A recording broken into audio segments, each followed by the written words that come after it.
I'm John Banther. Welcome to Classical Breakdown. It is the last episode of Season 5 before we take a much-needed summer break. We hit 100 episodes this season, and we're already now on episode 112, which is hard to believe. I want to thank everyone for listening, writing in, rating us 5 stars, and sharing the podcast. You really helped grow the show. Thank you. And a big thanks as well to my steady co-host, Evan Keeley, and also Linda Carducci, Charles Lawson, and James Jacobs from WETA Classical, who joined this season as well. Some of my favorite episodes from this past season would be number 93, on The Pines of Rome by Respighi, a piece that I thought I knew quite well.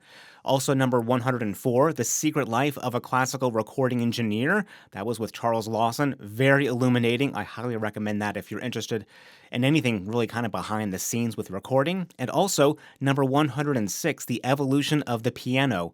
Linda Carducci and I had a lot of fun traveling through time to see all the surprising developments, and also, of course, we get to hear a piano fall off of a building. But this is also one of my favorite episodes to do, when I get to share new and exciting recordings to listen to over the summer. I'm going to put links and details on where to get these and hear these on the show notes page at classicalbreakdown.org. We have 4 to get through, so let's just jump right in with our first. The first album is titled Home, and it features the Miro Quartet and music by Kevin Putz, Caroline Shaw, George Walker, Samuel Barber, and Harold Arlen. Of this, the Miro Quartet wrote, "This album is the culmination of a long and creative process of discovery, exploring our relationships with living composers, as well as exploring and recording the existing core repertoire of American string quartet music. It has been an exciting musical journey that ultimately has brought us home as musicians in a new and special way. To us, home represents stability and safety, yet human life is a journey of constant change, acquisition, and loss. We travel away from our origins and hopefully onwards towards our goals, our vision of true home. And as much as needing and having a home is a universal experience, leaving a home and starting life's journey out on one's own is also a pivotal moment of growth for every one of us." Dedicated to the Miro Quartet, the first work, Home, by Kevin Putz, seems to embody all of these traits from the beginning. Large, droning intervals that sound like a comforting and familiar place that we've known all along. Composed in 2019, Putz said it was prompted by the refugee crisis in Europe, which began years earlier, writing, "The refugee crisis in Europe, documented in recent media by horrific stories and photos of displaced families, led me to compose Home." It picks up pace in the second movement, called Faster, which shifts from comforting drones to uncertainty and anxiety. The final movement, Dangerously Fast, embodies similar themes, but works its way back to those wide-opening droning intervals, those comforting, familiar droning intervals of the beginning. And after this, they include the familiar second movement from George Walker's first string quartet, composed in 1946. It's also known as Lyric for Strings in its string orchestra arrangement, and it was actually inspired by a very certain slow movement for strings by Samuel Barber.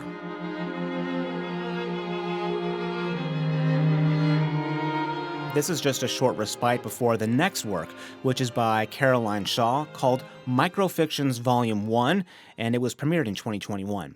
She wrote that this is a set of 6 short musical stories in the tradition of Imagist poetry and surrealist painting, inspired in part by the work of Joan Miro and the short science fiction of T.R. Darling. Waking up on the early side that Tuesday, Miro noticed a bird repeating its solitary caption. The clouds nodded to the tempo of an undiscovered Mendelssohn song. In this work, Shaw reads the text of each microfiction at the beginning of each piece, and much like poetry, repeated listening and coming back to it at a later time only makes it better as you hear things and interpret things a little bit differently. My favorites are 2, 5, and 6, and if you have a favorite, please let me know, except for piece number 3.5. It can't be that one. I won't explain why. And if you like this, that's great because she has plenty of other quartets for you to enjoy as well. Another string quartet by an American composer, they have Samuel Barber's String Quartet in B minor. You know part of this quartet because the second movement is that now famous Adagio for strings, which we often hear played by a string orchestra. This work was actually premiered in Washington at the Library of Congress in 1943, and this performance with the original quartet version of the Adagio I think really ties the album together. It's just unfortunate that this is the only string quartet by Barber. He was commissioned for a second, but made very little progress.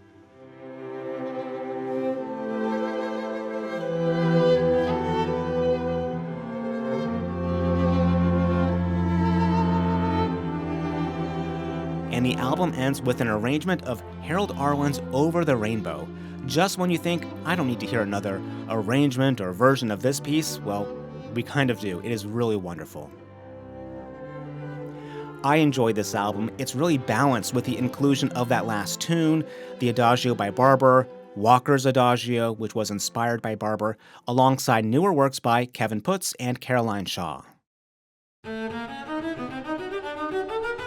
Well, since we just learned all about the cello in the last episode, I figured we are primed for an album of difficult cello concertos. This features the young Dutch cellist Laura van der Heijden, who has been on many recordings in ensembles and as a soloist, and I think you are going to love her sound. On it, we have cello concertos by composers Frank Bridge and William Walton, and in between, a new concerto by Cheryl Frances Hode. So we are going from all composers from the United States to England. The first concerto is Oration by English composer Frank Bridge. It is a deeply anti-war work composed in 1930 between World War I and World War II. He told the soloist Florence Houghton that it was a protest against the war when it was finally premiered in 1936. Originally, it was titled Concerto Elegiaca, but he changed it later to Oration to make his anti-war sentiments clearer, and nearly 100 years later, and of course more wars, its significance only continues. It's comprised of 8 sections that mostly flow into each other, and the moods are always on edge, ready to shift at a moment. It's like wherever you find yourself standing in the music, you know it is only temporary. There is an anxiety, there is an unease being portrayed here in my view. Frank Bridge died over 80 years ago now in 1941, but his legacy lives on in his music and also his students like Benjamin Britten. Van der Heijden's playing is fantastic through all of the concertos. Her playing really speaks for itself, but one thing that really drew me to her is her sound. So rich, so resonant, especially down in that low register. You feel there's a whole world of sound and color going on, and she's really left no stone unturned when it comes to phrasing, direction, and keeping the line alive. It's just all here. The second work is the concerto by Cheryl Frances Hode called Earth, Sea, Air. And I can simply read what she wrote about it. My cello concerto is a 20-minute work in 3 movements, played without a break.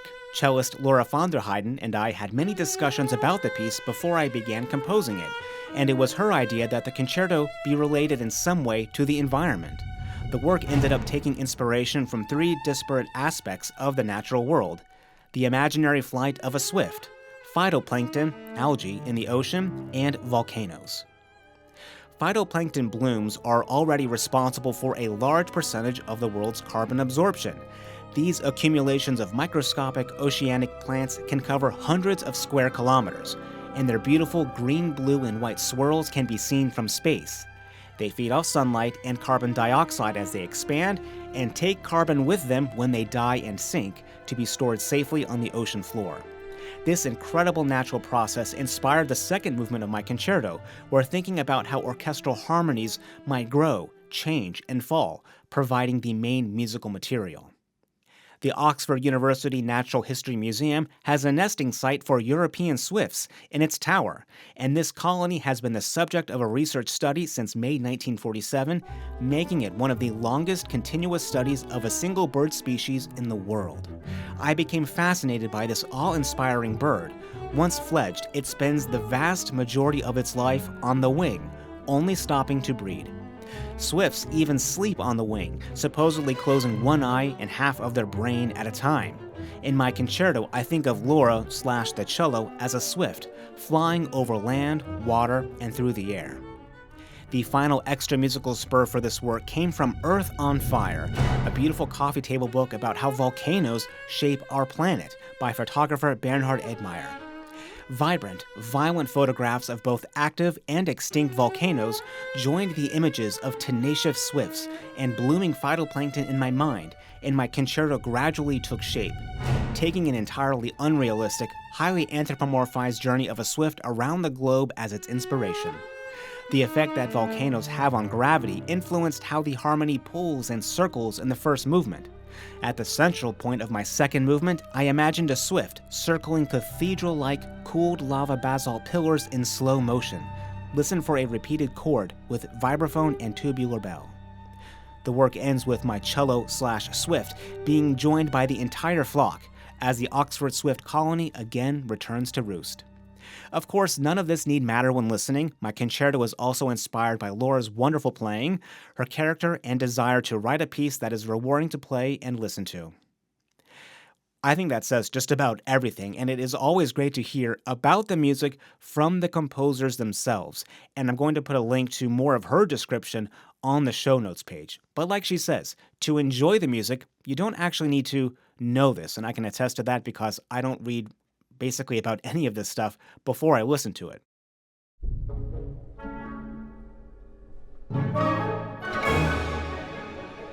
The third and final concerto is by William Walton, composed in 1957, and it also feels, in a way, the most traditional, with its 3 individual movements and non-programmatic writing.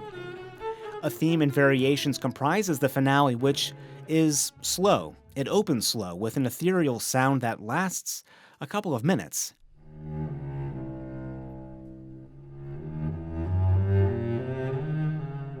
Ending with a mostly slow movement also contributes to the concerto's introspective qualities, and when you think the music might take off, there is an extended cello cadenza before it launches into a kind of frenzy, but just as things are moving, the cadenza returns. So with all of this, the moods and feelings are shifting all around Laura von der Heyden as themes from the first movement return. This is quite an album, and she has appeared on several others as well, so there is a lot more to check out from this cellist. And we'll get into the third recommendation right after this. The third album is titled Abendrot and features violinist Jiska Lambrecht and pianist Marco Sanna, and an album that really tells a story with a couple of very familiar composers. Abendrot, the album's title, is German for that reddish afterglow in the evening in the sky when the sun has set. And the color scheme of the album cover also matches it too, which is a nice touch.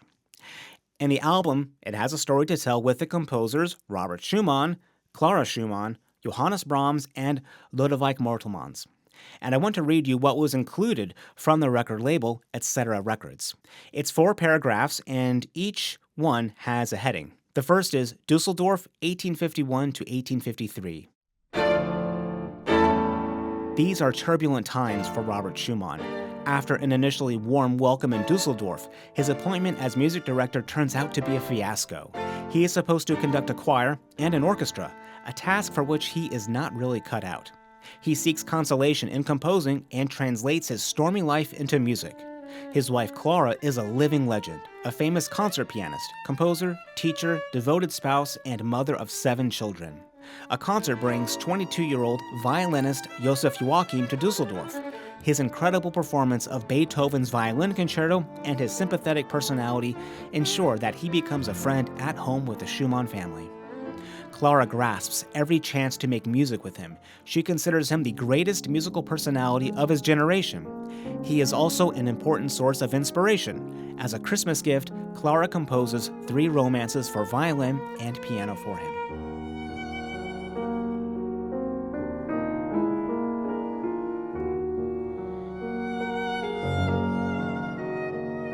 So within that, we heard a little bit of the first work, Robert Schumann's Second Violin Sonata, which he composed in 1851, and then a little bit at the end there of that inspiration, the first romance that Clara wrote for him as a Christmas gift. Continuing from the description, the second paragraph, The Young Eagle from the North. On the 1st of October, 1853, a 20-year-old young man stands shyly at the door of Robert and Clara Schumann. 3 years before, Robert had sent back a package with his compositions unopened. This time, he carries a letter of recommendation by Joseph Joachim. Maybe the master would be so kind to listen this time? That night, Schumann writes prophetic words in his diary. Brahms visiting? A genius. Promptly, he writes a passionate article about the new composer in his journal, Neue Zeitschrift für Musik. The title reads Neue Bahnen, or New Paths. Influential in European music life, he thus paves the way for Brahms, whose music is published for the very first time that year. This work and belief of Clara and Robert in Johannes Brahms was pivotal in his career, and we've heard that sentiment several times before, but it's something else to have it presented in this kind of musical context. I'm going to skip over the next two paragraphs, which go further into the relationship of the three, but I'm going to include that on the show notes page at classicalbreakdown.org. And with this, we hear a great performance of the third violin sonata by Johannes Brahms, which is in the key of D minor, the very same key of the sonata we started the album with by Robert Schumann. So when you listen to this entire thing in full, there is a kind of cohesion, a full circle feeling when you get to this point.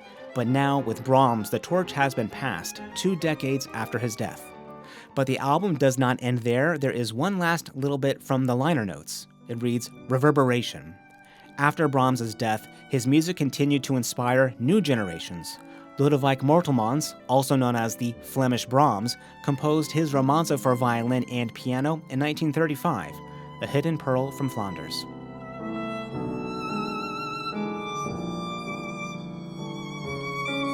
This is a great finish to the album, and it also makes me think of the album's title, Abendrot, that reddish glow in the evening when the sun has set. Maybe it's within this reddish glow that we are reflecting back on the memories of that day, or here a long span of music history, as we're in the afterglow of Robert, Clara, and Johannes. The final album is great for the summer. It's an album of orchestral works by Margaret Brouwer, with the ORF Vienna Radio Symphony Orchestra and Marin Alsop conducting, and the title on the cover is Rhapsodies. There are 5 works here by Brouwer, all but one is programmatic, and they bring to life some of the images you might be walking into this summer. The first is The Art of Sailing at Dawn. Here's what she wrote. Imagine preparing to board a sailboat at dawn. The water is completely calm. There is hardly a sound except the occasional early morning bird call and sound of a ripple breaking on the shore. Leaving the dock, you are barely moving on the calm water, but as the sun rises above the horizon, a little breeze picks up and the boat begins to move more steadily. As the day arrives, the breeze becomes a steady wind and occasional big waves smash into the boat before everything is calm again.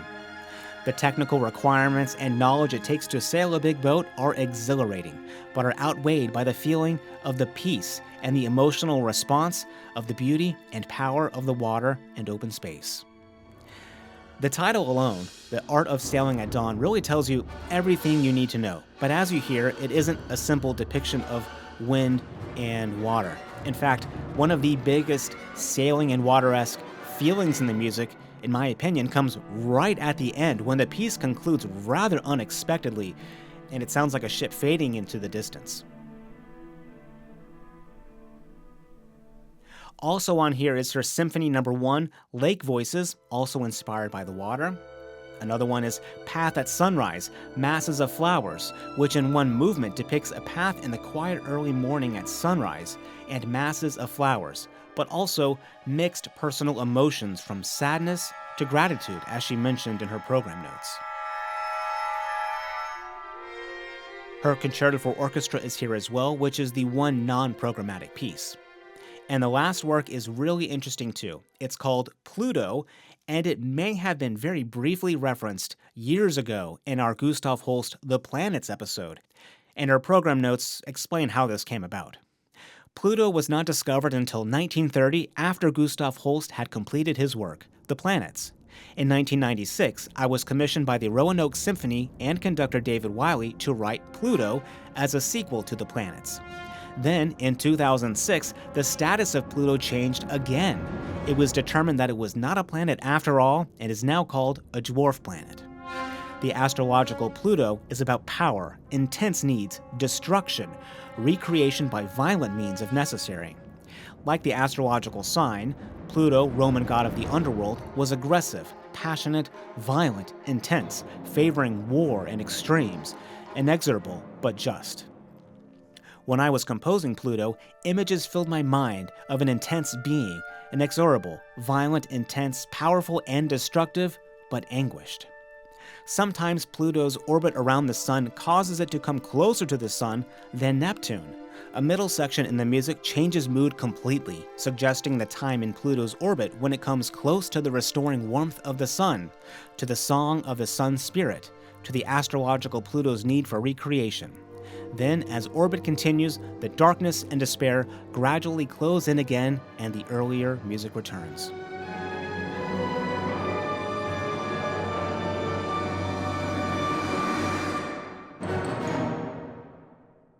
Her program notes really tell the whole story, and I kind of find it hilariously divine that Pluto was not a planet when Holst wrote it. Later, composers then write a Pluto movement because, well, why not? And then Pluto is then downgraded to a dwarf planet. But it's always going to be a big planet in my heart. This and all of the other programmatic works on the album, they work so well, I think, because she's never looking at something from just one angle or vantage point, musically or emotionally. Okay, so those are 4 albums I'm recommending you listen to this summer. American String Quartets, the cello and the voice of English composers, a story of Robert and Clara and Brahms told through music, and different musical depictions of some places you might find yourself this summer. You can go to the show notes page at classicalbreakdown.org to find where you can listen and purchase these albums. Then, after listening to them, feel free to send me an email with your thoughts and experiences at classicalbreakdown@weta.org. I hope you enjoy your summer and catch up on any episodes you missed this past year. Don't forget to leave a review in your podcast app, subscribe, and I'll see you for Season 6 in September. I'm John Banther. Thanks for listening to Classical Breakdown from WETA Classical.